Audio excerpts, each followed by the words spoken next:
Nathan Judo, I'm here with Wolves reporter Mr. Liam Keane. Liam, Crystal Palace 2, Wolverhampton Wanderers 1. It all started so well, and then it just went to... look, what do you make of it? What do you make of the game?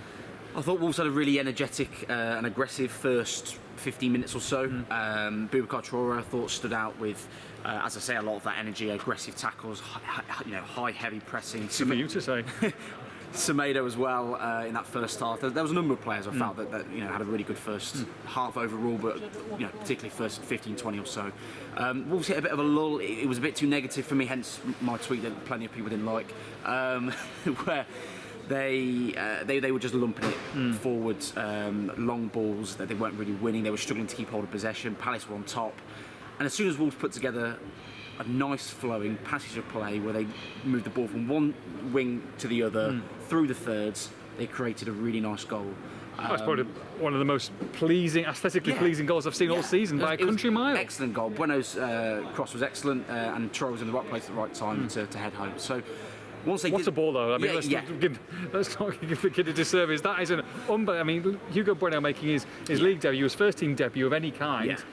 Full debut and an absolutely stunning ball. It's incredible. It's a work of art. Yeah, no, excellent from him. I thought he was really good all game, by the way, as well. So yeah, he deserves the credit, certainly. So look, as soon as Wolves changed from what I felt was a fairly negative approach to the game for that middle period of the first half, they ended the first half really nice. He scored that goal, had another decent forays forward, not producing too much. And then the big chance at the end of the half. Which chance is that? For Ruben Neves. Oh, of course. I've lost that totally on memory. I don't know. It's probably the key point of the game. But anyway, carry on. I wouldn't describe it as it's not really a chance because it's a set piece. It's if it goes in, it's a different story. And if that goes in, you're totally right. If that goes in, 2-0 at half time, right before. Wolves probably lose 3-2 instead of 2-1. No, look, Steve Davis has said, it was a massive point in the game. It was pivotal. It really was pivotal. He's desperately unlucky because it's a great hit, and unfortunately, that is football. But what Wolves cannot afford to do is come out in the second half and start the way they did. The first 10, 15, maybe 20 at a push. They were cold. All over the place. But why is that? I mean, they came out quite early, by the way, in that second half. They were stood around for a while. And then within seconds, really, Crystal Palace equalised through Eze. And again, people caught napping. Yeah, I mean, it took 55 seconds, I think it was. Semedo getting under the ball, other players not reacting quick enough. It's too easy, far too easy for them to score that goal. And then, as we just said, after that goal, 10, 15, 20 minutes, Wolves were all at sea. Zaha's moved. I thought Semedo did a really good job in the first half. They moved him centrally for the second half, and he had a lot more space. The midfield weren't getting close enough to him.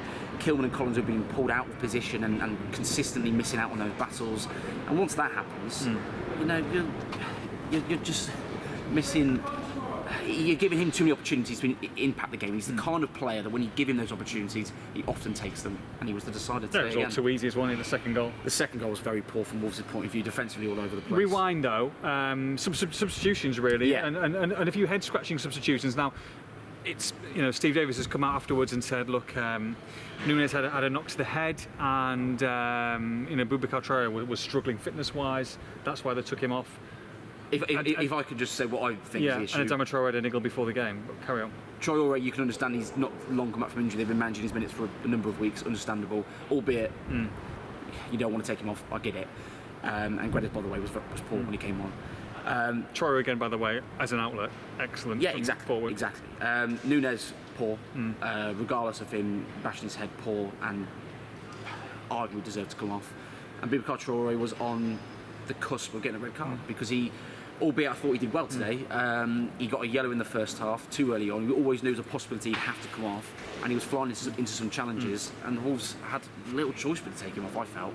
But it was a small team then, into there. It is. And look, I didn't want to take those players off anymore, aside from maybe Nunes, any more than the Wolves fans wanted to either.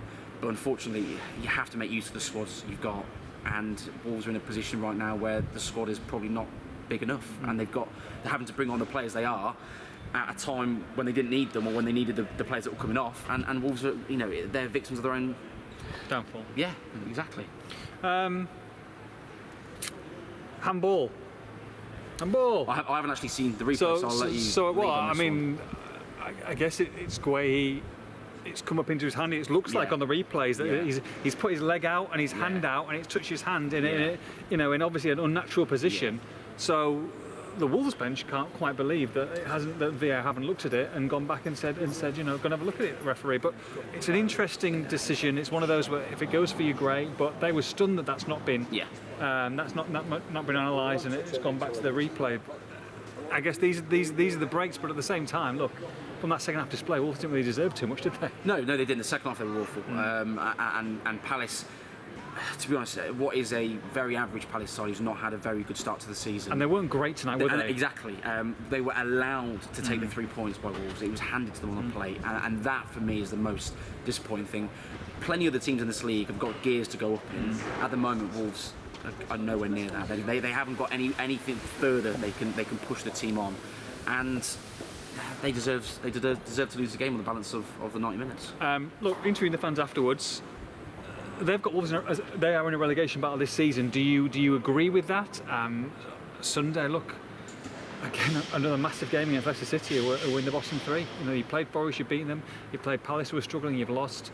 Is this a huge game so early on into the season? Are they in a relegation battle as it stands? It's just as big as the Forest game for me. And I said on the podcast last week that if Wolves fail to beat Forest, it's a relegation battle for me. I think off the back of this today, that second half, and particularly some of the issues around the squad, they have to be. I think they have to be. I think you have to categorise that now as a relegation battle. Wolves are in a really poor position right now, and as well as the gear issue that I'll talk about, you know, Wolves stepping on within games. At the moment, they're inconsistent within games, but consistently poor in results. Yeah. They have to have someone grab the game by the scruff of the neck. You've got players like Ruben Neves, who I thought was excellent first half, desperately trying to make something happen. And there's too many players around him that are letting him down with individually poor performances. And unfortunately, the whole team, the club, and the fans suffer from that. Paul, what a massive game Sunday now. Palace 2, Wolves 1. For all the post-match reaction, make sure you log on to expressandstar.com.